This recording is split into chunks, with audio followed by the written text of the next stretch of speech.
گناہوں سے بچنے کے لیے ہمیں کچھ امور کو اختیار کرنا چاہیے۔ سب سے پہلے اپنے آپ کو یہ یاد دہانی کراتا رہے اللہ کی تعظیم کے حوالے سے، اللہ رب العزت کے عقاب، کیونکہ اللہ رب العزت غفور الرحیم ہے تو اللہ رب العزت شدید العقاب بھی ہے، اللہ رب العزت سریع العقاب بھی ہے، بہت زیادہ سخت سزا دینے والا ہے اور تیز حساب کتاب کرنے والا بھی ہے۔ تو انسان یہ تصور اپنے سامنے ہمیشہ رکھے اور پھر اللہ سے توفیق مانگے، ہمیشہ اللہ سے توفیق مانگتا رہے، اور پھر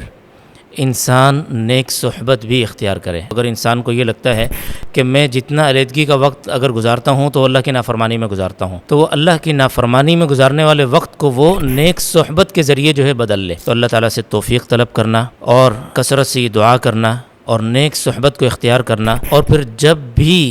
بھی انسان سے گناہ ہو تو وہ اللہ کی طرف رجوع کرے، اللہ سے توبہ کرے، اس لیے کہ اللہ رب العزت توبہ کرنے والے کی توبہ کو قبول کرتا ہے۔ تو خلاصہ کلام یہ کہ انسان کثرت سے اللہ کی طرف رجوع کرے اور مایوسی کی طرف نہ جائے، اللہ سے توفیق طلب کرتا رہے اور نیک صحبت کو اختیار کرے۔